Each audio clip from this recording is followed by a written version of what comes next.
To me, to a certain extent, it's surprising, because if you want to beat the shorts out of your stock, you do it through execution. You don't do it through tweets. You don't throw something out there that's kind of red meat that just forces short sellers to cover their shorts, and you get even with them for bad-mouthing the company. You deliver on the promises that you're supposed to deliver on. And I think ultimately, despite Elon's frustration and the kind of the verbal dialogue that continues to circulate the street, I think that's where he may have missed the mark. And listen, there is a very fine line between a genius and then having some troubles that go along with being a genius. And he may be stressed to a point where he's making some decisions that aren't in his best interest and in the best interest of the company. Yeah, Phil, you don't have any indication at all, I would guess, on whether Tesla is willing to even entertain what Gene Munster said was truly needed.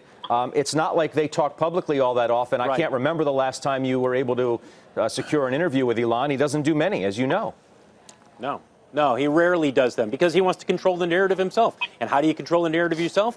You send out tweets. That's how you do it. The one time he didn't control the narrative, look what happened with the New York Times interview. He ended up coming back the next day and saying, well, that wasn't accurate. That's why he controls the narrative as he sees it through Twitter. With regard to what Gene Munster said regarding the board and the need to bring in fresh oversight who can have a tighter rein on Elon Musk, Scott, I think if they were to announce, look, we are bringing in, let's say, some type of a COO or somebody who's going to be working with Elon Musk, and the goal here is to have a tighter rein on him, the announcement might produce a stock pop.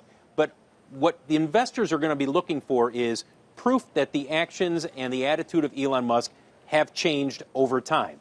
And I think unless that is seen, let's say over the next 6 months or 9 months, you will continue to have people like Gene Munster and other critics who will sit there and say, nothing's really changing here. He is who he is, good and bad, and you have to accept that if you're an investor in Tesla. It's kind of the point that Mark Cuban made with us, I don't know, maybe it was a month ago at this point, when all of this was first unfolding, and Mark had called in and said exactly that. You know what you're getting when you invest in this story, and if you're going to be an investor, you just have to deal with it. Joe Terranova, you want to make a point? I do. I mean, there's something clearly wrong in a company where the chief accounting officer joins the company one day before the funding secured tweet and leaves a month later, and that's Dave Morton.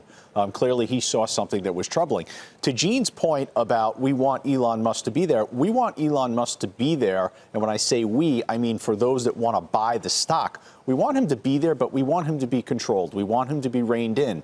And we talk about changing up the board. Well, they tried this last year. In July of last year, they brought in James Murdoch. So that was an attempt to bring someone in that was more of an adult voice in the room. So I'm not necessarily sure that the only way really to resolve this is about Elon and controlling Elon.